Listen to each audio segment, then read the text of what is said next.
Welcome to lecture 16 EDC.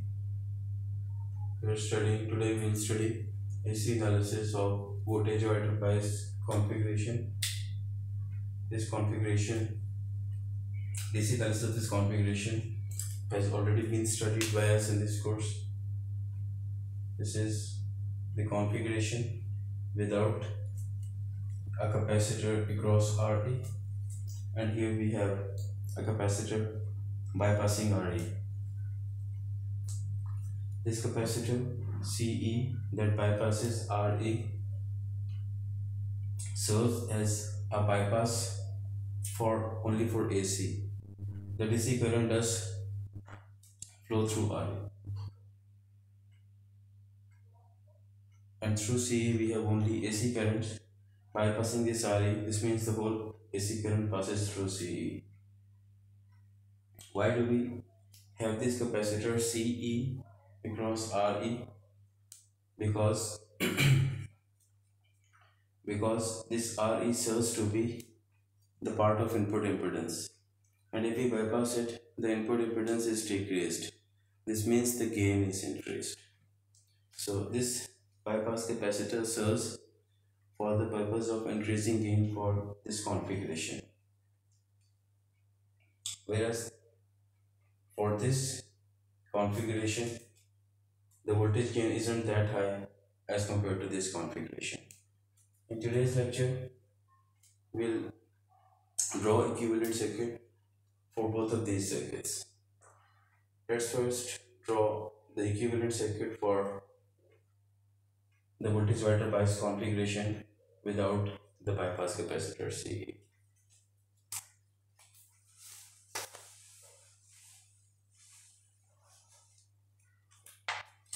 For this configuration, the equivalent circuit would be that this capacitor would be a short circuit for this AC, and at this point you can see 3 paths to ground. This VCC, according to superposition theorem, becomes ground. So we have R1, R2, R1 to ground, R2 to ground, and then beta times this resistance plus this resistance to ground. So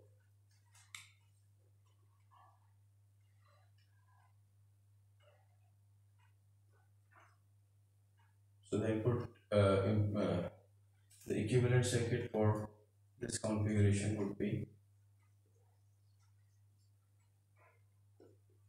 R1 to ground,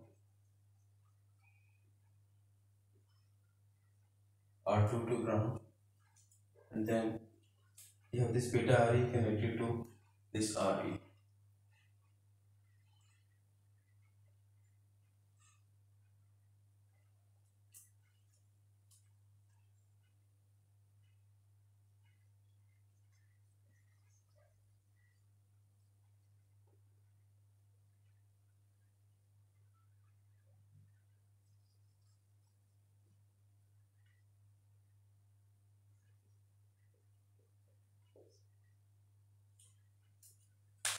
This is base terminal, this is emitter terminal, this is ground, and on the output side at the collector terminal we have RC to ground, RL to ground, and of course R0, and a current source of value beta IB connected to emitter.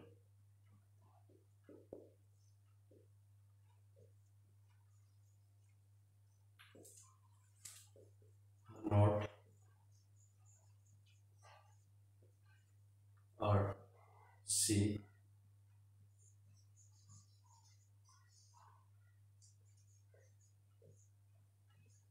RL. So for this equivalent circuit, we have to find out the input impedance and the output impedance. The input impedance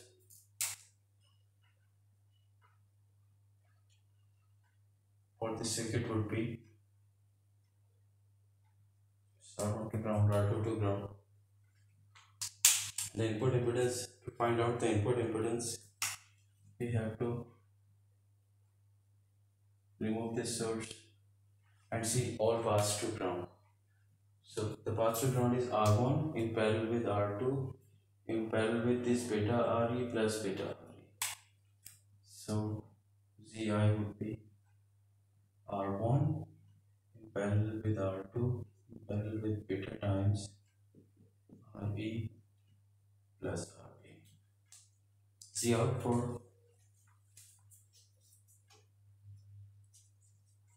this configuration would be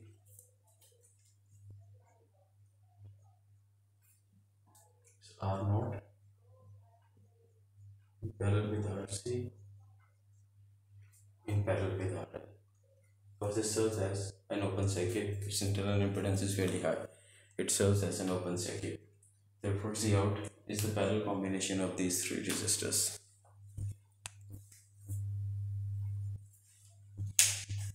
Let's draw equivalent circuit for this configuration where we have a bypass capacitor. The remaining circuit is the same.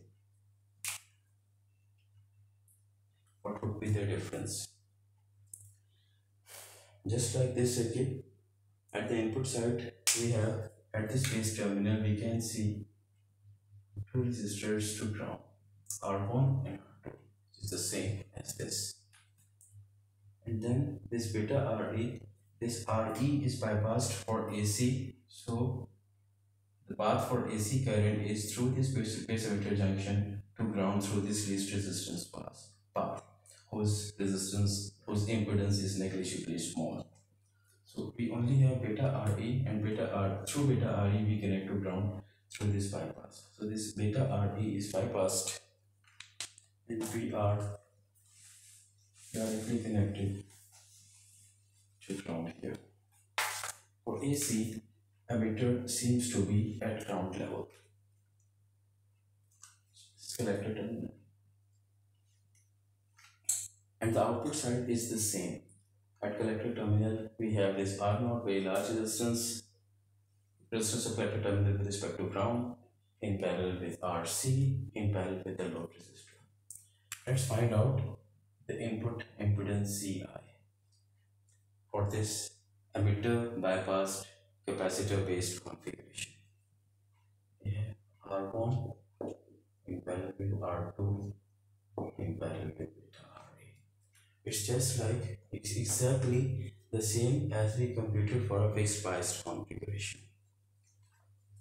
And C out would be R0 in parallel with RC in parallel with RL. In the upcoming lectures, we will study expressions for voltage gain and current gain for these two configurations. Thank you.